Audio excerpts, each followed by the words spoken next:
Hello and welcome to Take This TV, the television book club podcast, where every week we watch an episode or two of our favorite shows and we talk about them with our friends in the fandom. Guess who that is? It's you. Oh my gosh. I'm joined by the wonderful Kimberly Woods.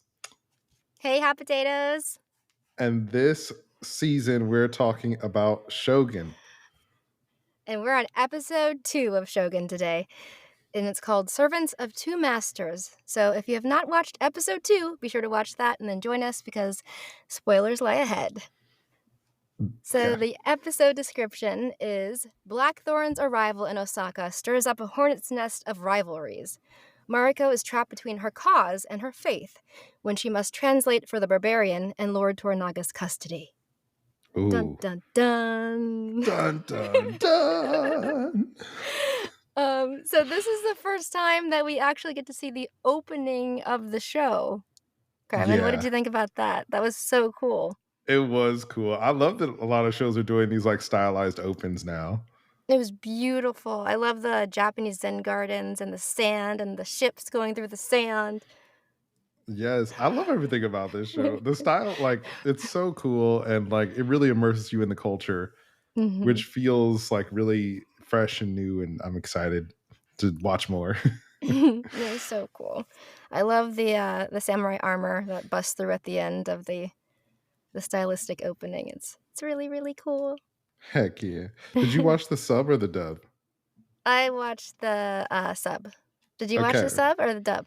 No, This I time. was gonna switch to the sub, and then I was like, it would be kind of cool if you did the sub and I did the dub for the Yeah, show. I'm curious. So the one thing I noticed, because we were talking about differences last time, is in the English dub, because I had like watched the intro and the sub, and then I switched over to the dub, so I saw them both. The English dub, and when it like lists out the content warnings, it lists sexual situations. It didn't list that on the sub version. Did you see that? No, I didn't pay attention to the warnings. Oh yeah, I thought that was funny. It was like, watch out, there are sexual situations. And the whole episode, I'm like waiting for it, something like really spicy to happen, For and then this I'm just like, oh episode? no, yeah, and it's not, and so Yeah, I I was like, was waiting wait, for some like did it pearl happen? clutching. Yeah. No, I don't remember that. That's really funny.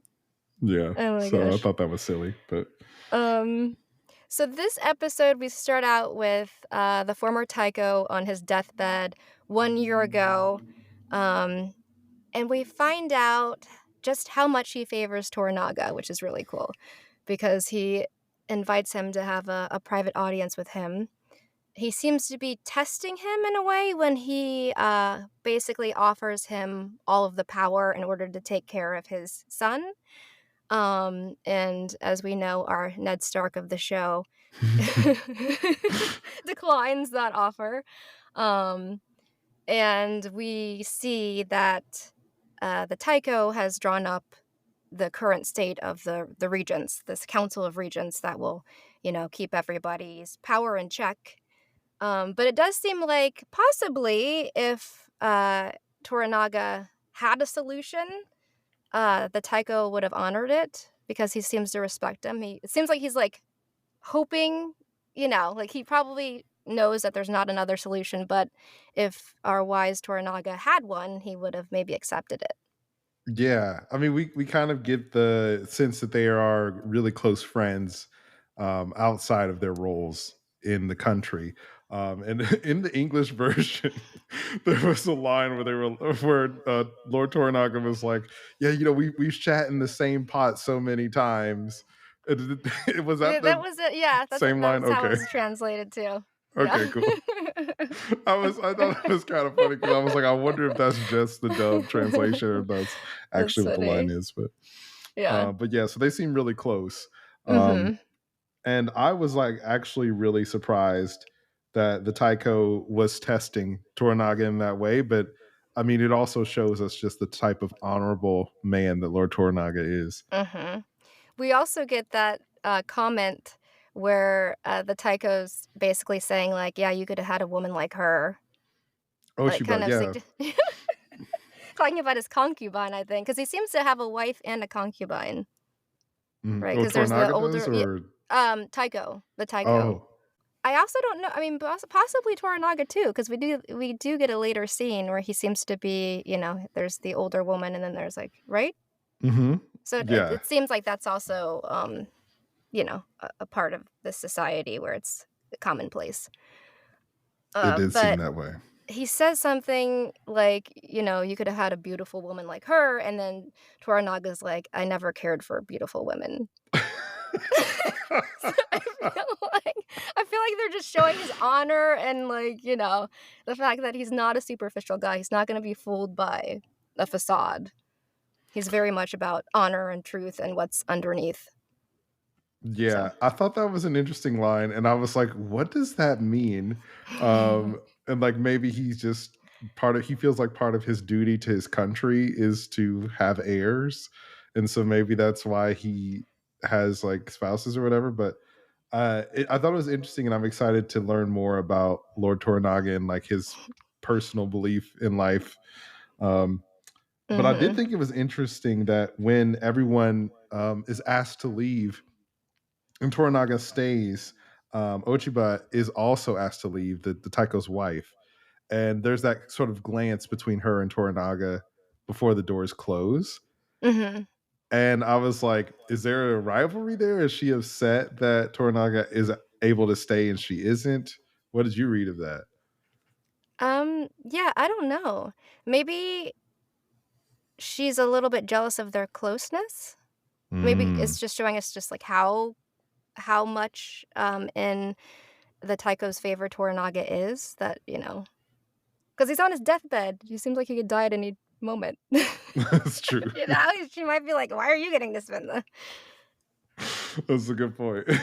Was that wait? But Carmen, remind me, was that the concubine or was that the wife? Which Oh, I was it? The wrote down younger? that it was his wife, but I Okay, don't know. So it could have been his concubine. and it also seems like they were like trying to convert him still on his deathbed to Christianity, and he hadn't converted yet because um, the younger woman, I don't know her name, was making some sort of, comment about that and how Oh he yeah, would, because the yeah, priest is like, we have to get him to swear allegiance to Jesus or yeah, whatever. yeah. And she's like, that's not happening, basically. Oh, and then at the end, we also get the Taiko telling Lord Toranaga to make sure that his son knows that the man who stands at the greatest height is the loneliest in the world. It's lonely at the top. Yeah, Is that what it said in the English? it is. Yeah. Let's go. And so the Taiko's son, the heir, is it Yachio? Mhm. Um, Yachio? y- he's supposed to Tornaga and the Council of Regents are supposed to rule until Yachio turns 16, and then he can take over. And I don't know how old he is in the like present day when we see him, but he still looks like a He's pretty kid. young. Yeah. So He I don't looked think young they're back gonna then, make that it. was a year ago. He's still a baby.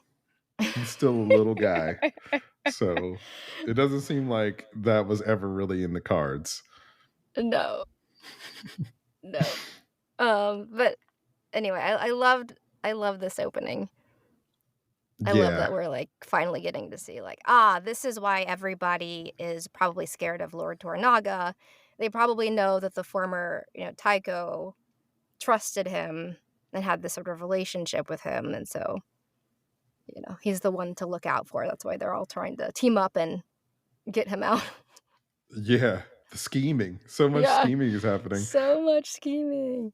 I was like, in a past season, I was like, oh, I don't like when there's non sequential storytelling because people perceive time linearly anyway, blah, blah, blah. Mhm. But I actually really like that we learn things sort of like at the right time in this show. Like, I feel like if the scene with the Taiko happened in episode one, it probably wouldn't have been as impactful as having it now instead. So, um, yeah, I really like the storytelling and the writing for this show. I think that it's really engaging, and you're always sort of locked on every word that everyone's saying because you're like, oh, this could be important.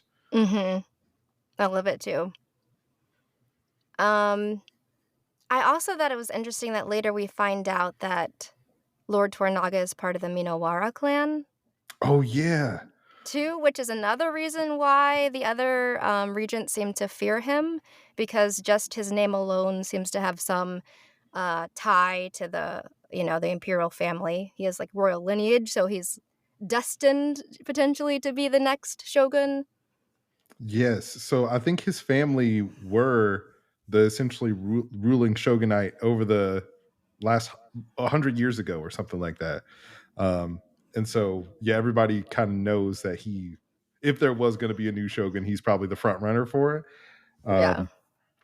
which makes uh, the other people on the Council of Regents sort of even more motivated. I feel like Yeah. um, Ishido is like just jealous. Ishido is like one of those characters where I mean, I want to say he's like Bakugo or any of those other like Lancer characters because I feel like he's more of the bully character. Mhm. But I was hoping that we would get a chance to like see more of him, the villain at rest, and like learn more about him. But I feel like Yeah. every time we see him, he's just scheming against Toranaka. Yeah. I'm hoping, yeah, maybe in the next episode we'll learn a little bit more about his motives. Yes. We Yeah. also get to see some of the Portuguese leaders as well. We meet Martin, who is, he introduces himself as a member of the Society of Jesus, but he is he's a priest and part of the Portuguese missionaries. Is that what they're Yeah, called? yeah, Catholic Yeah. missionaries, yeah. Yeah, Uh, and he seems to have a relationship or at least, he's very familiar with, Mariko. oh my gosh. Okay, so was it just me, or when he was? What did he say? I wrote this down so I don't forget. He calls Mariko Maria, Oh, and yeah, I yeah. wrote down you. I was like, I guess that's her, like, her Christian name that they've given her now that she's converted. Has that ever happened to you? When I was a kid, I remember when I was a kid, I went to a Catholic school, and they Mhm. were telling me that I needed to have a Christian name because my name's kind of foreign, and they were like, you should change your name to essentially be something that's easier for native English speakers to say. And I was like, what? No. And even like some of my other friends and family members, like they have the Nigerian names and they have their like American names. Uh-huh. And so it definitely felt like one of those like assimilation kind of Yeah, things. And it I was definitely just like, did. ew, It's like, "Uh-oh." Yeah. colonization. Yep. I was like, Yeah. yeah. Um, that was in the first meeting between Toranaga and Blackthorn that we Uh, get that sort of exchange between Mariko and, um, Martin? yeah. And I thought that it was like he was honest in his translations. He was. So he was an He honorable was. person. I love in that scene what they do with the editing, because at first we get him translating between, Toranaga and Blackthorn, but as the conversation continues, um, Martin gets kind of phased out, and then it's just cutting straight between Blackthorn and Toranaga, and it's like, okay, they're seeing eye to eye, they're having this, like, connection and being able to communicate, like, honestly, it seems like they're, like, recognizing something within each other, which is really cool. Yeah. And it builds the tension so Mhm. well. Mhm. The cinematography and the editing are so great throughout the whole show. It's so good. It's so good. And it seems like during this first exchange too, this is where Toranaga is getting this idea that maybe he can use Blackthorn to drive a wedge between the regents, those who were Catholic and those who were not. Um, so I like that we're kind of seeing this. Oh, Yes. and at the end of that exchange, we get Toranaga testing Blackthorn in a way because he says, "What if I was an enemy to you?"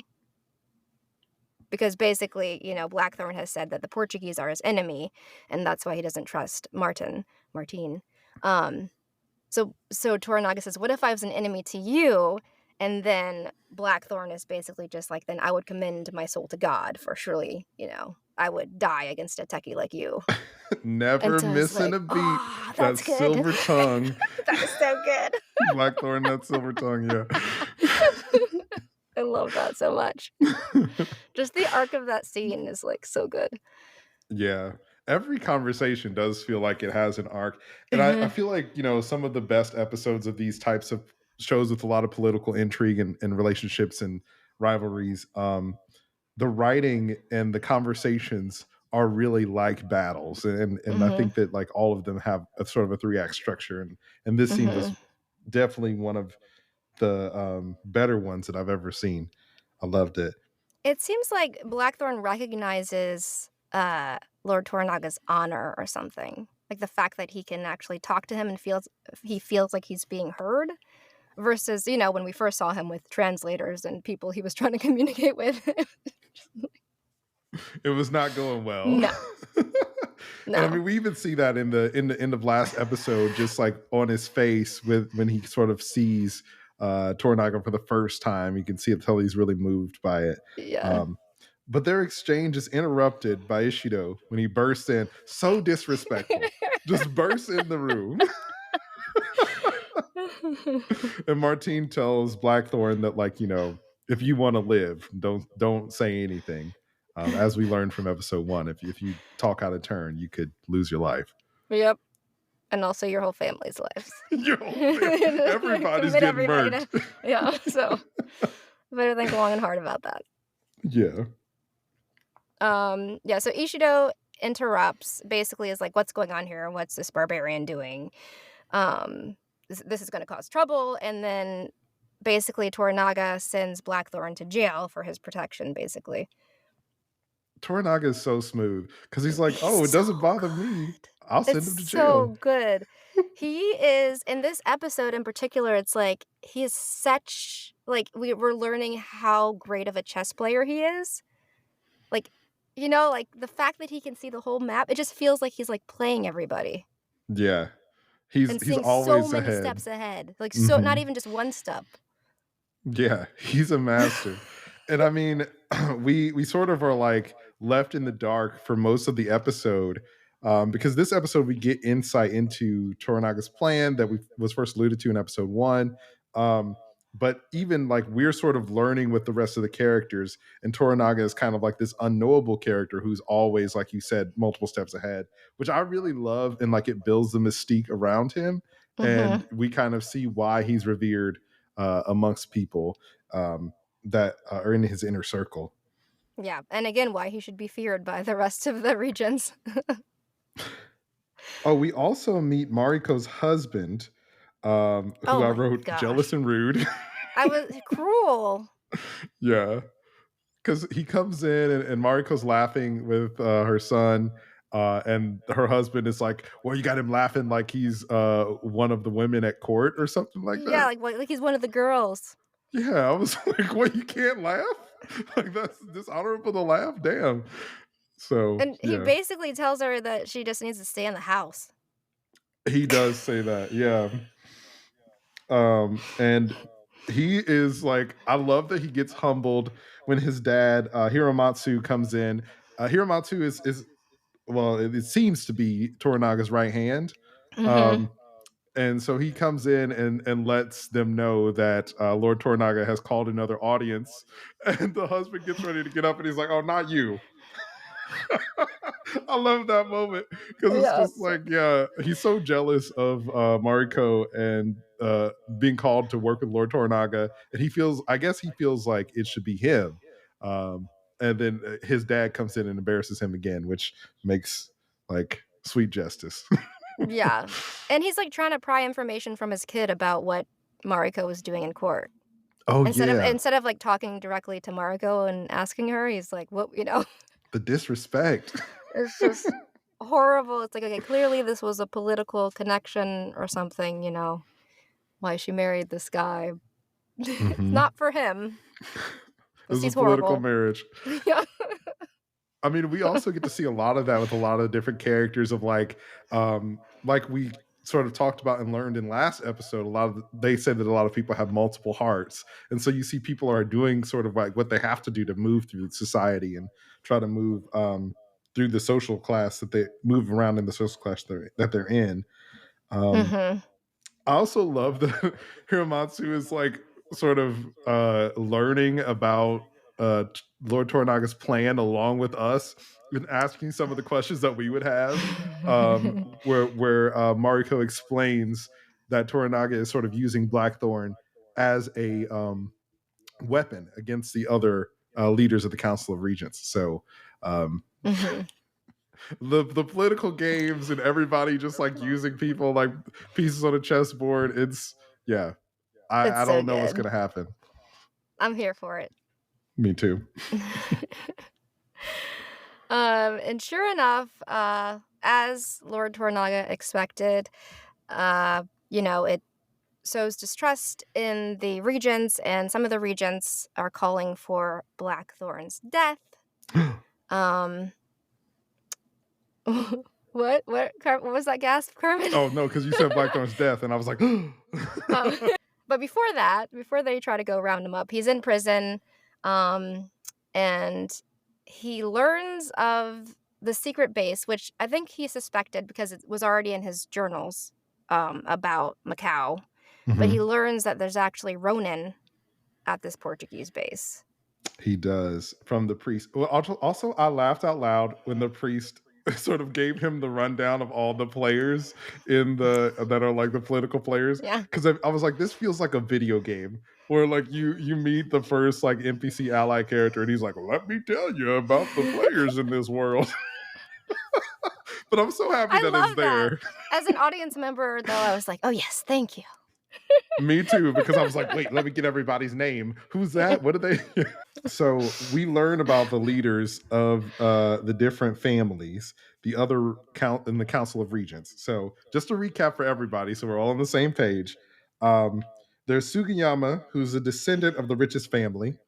There is Ono, who is a feared warrior, but Ono has leprosy, and because of his condition, it led him to join the church. I assume that this is a Catholic church, but I don't know, so I don't want to say one way or the other. I There's think so. Kayama, who is really greedy and ambitious, and they say that Kayama's faith is really just about his greed and ambition. So he's trying to manipulate the church in some kind of way. And then, of He's course, getting there's money from the church. get that church money, pass around that tithing pot and Yeah. steal all the money. Yeah. And then there's, of course, Ishido, who is the caretaker of the castle, Toranaga's main rival, and all of the other members of the Council of Regents essentially follow him. I love that.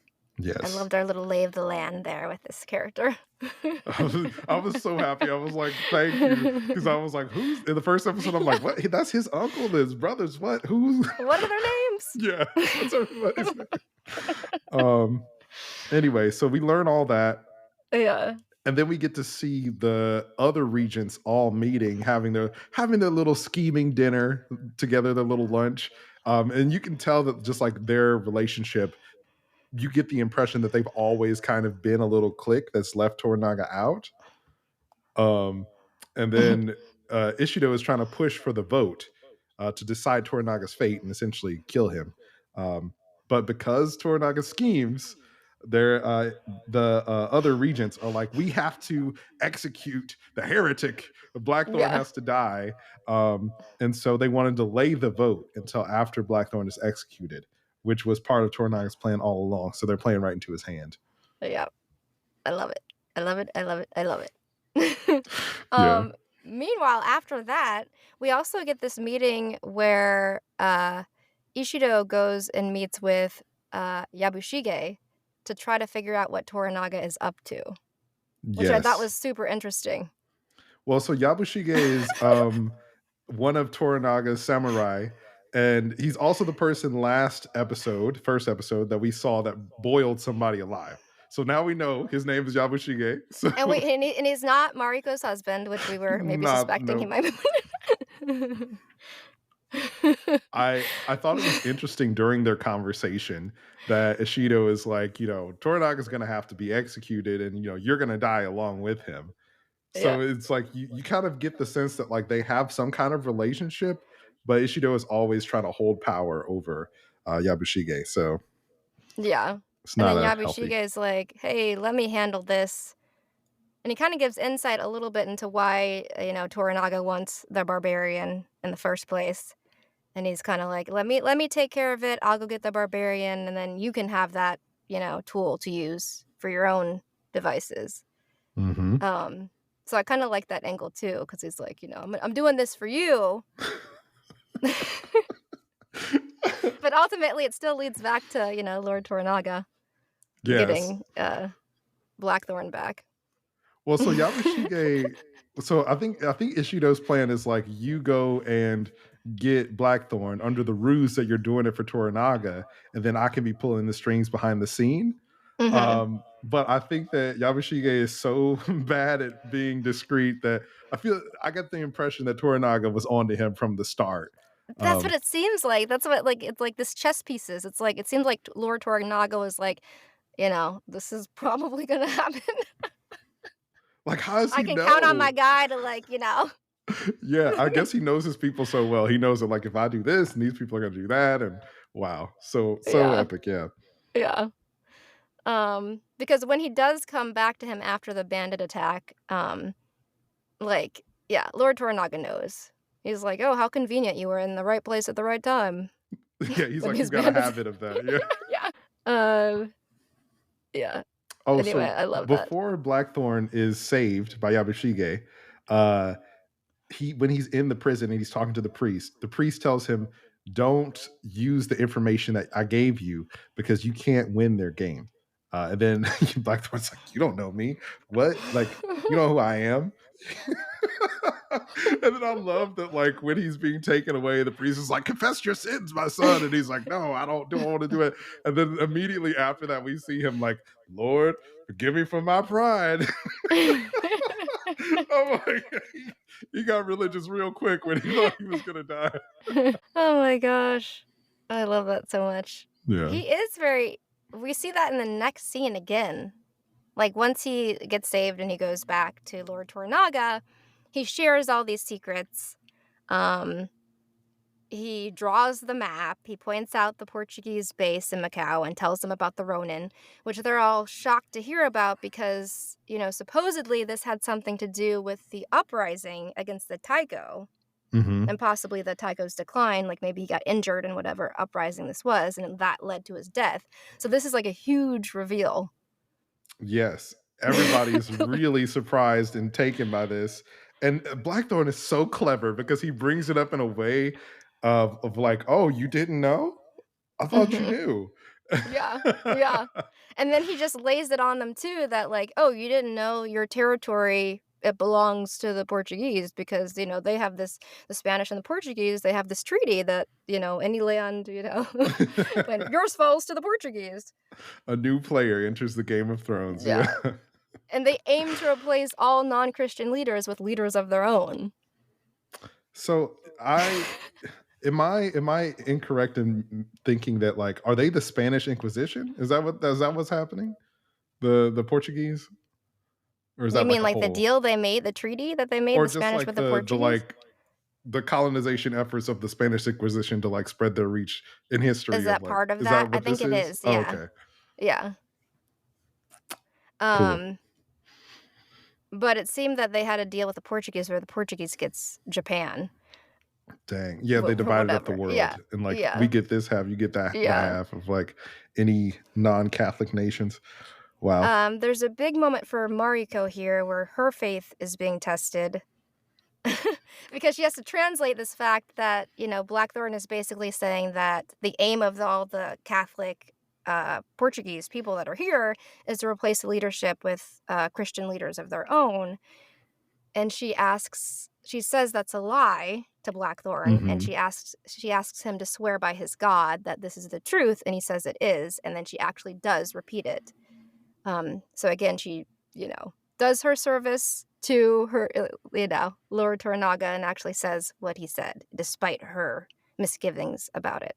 Yes. I also love that like we get the two scenes of Martine translating and Mariko translating, and like Martine essentially verbatim translating, and then Mariko just like summarizing. I'm like, Yeah. he says thank you. I love the end of the scene too because once again they have this like nice arc in this section too, um, where Torunaga flat out asks Blackthorn, "What is it that you seek here?" And he says Very to direct. vanquish our common enemies. And then basically, Toranaga's like, "That's hopeless." And then Blackthorn's like, "Unless I win." There's his pride Cheeky. again. I love there's his pride coming back in. But then it's met with Torunaga.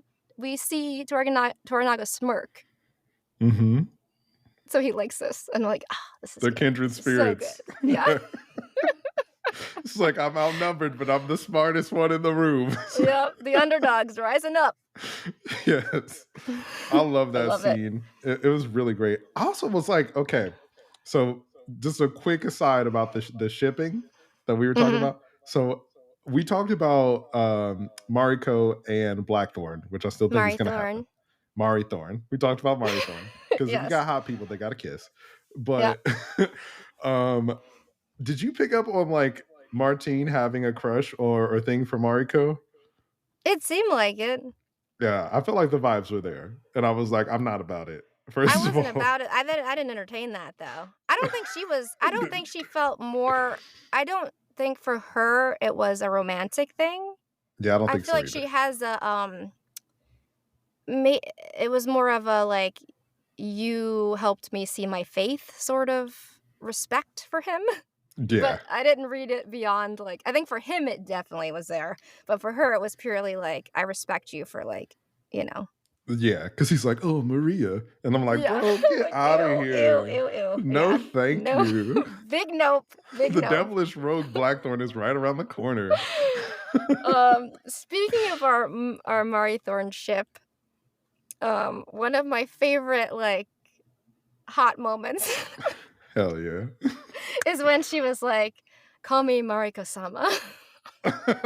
When she corrects him. She's like he just calls her Mariko, and she's like, call me Mariko-sama." I loved it. I don't know. I Yeah, just loved it. Because that's more of a sign of, "Hey, I'm above you. You gotta respect me. you got to I'm put him in putting you his in your place. place." Yeah. I, I love that.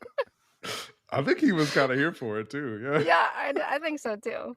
But we did not get to see him stripped down for his bath this time around. No cheeks. Yeah. Next time. Next time. He was scared of the flux for bathing too much, apparently. Apparently, yeah. Oh um, my goodness. so we end the episode with an assassination attempt. Oh my gosh. The when the maid came in, no, she wasn't playing. Everybody was getting murked. She's like, um, Oh, she was so she badass. was killing everybody. And so at the end, Torunaga, everybody was like, "Oh, she was trying to kill you, Lord Torunaga." And he was like, "No, because I swapped rooms with the Savage, and she was trying to kill him, essentially saying Blackthorn was the target." But I was Mhm. like, "No, I don't think so. I'm not falling for your games, Lord Torunaga, because when she's going through the castle and she's killing people, she keeps saying, 'Where's Lord Torunaga?' And then they don't answer. She Mm. kills them." And so I feel like Mhm. she was sent there to assassinate Lord Torunaga, but he's using this as an opportunity to be like, "Oh, the Portuguese have come for Blackthorn because he told us the secrets." I don't know, but it's interesting because he also switches rooms with he Toranaga has Blackthorn sleep in his own room. Mm-hmm. Which I feel like is part of his scheme because he knew that they would make a move against him because he's like trying to turn people. Well, because he knew that Ishido essentially wanted him dead, and he knows Yeah. that the other regents are super religious, and Mhm. so they'd want him dead for his sacrilege. So maybe he Mhm. was like, "Well, they're gonna try to kill him, so maybe if I Yeah. do this, then I can Yeah. frame it to make it seem like it wasn't a That's kind target of against how him." I saw it, like, he was seeing several steps ahead again. It was Yeah, like, they're gonna come in after him and let me sleep in his room and let me put this dummy here and let me be hiding in the I don't know.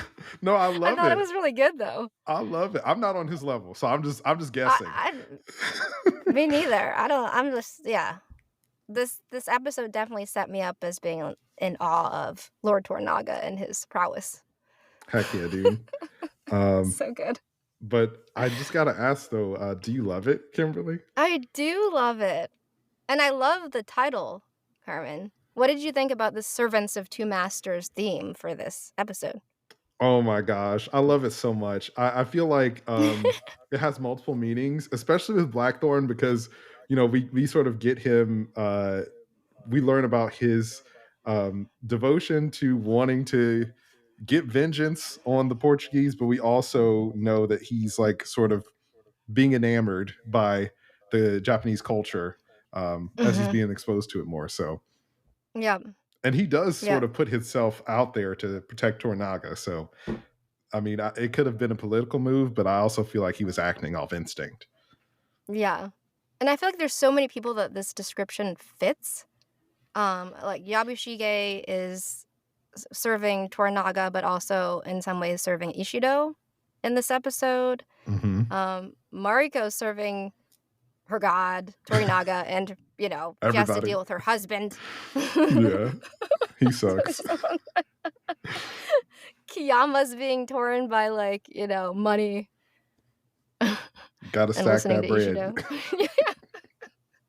So,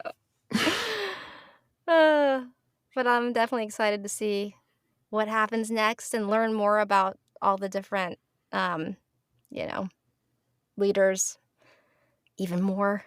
Yes, me too. Yeah. Yeah. So thank you everybody for joining us. Don't forget to subscribe on Spotify, Apple Podcasts, or wherever you get your podcasts. We're at Take This TV on Instagram and TikTok. Leave us a review. Tell us your thoughts in the comments. And remember, it's dangerous to watch TV alone.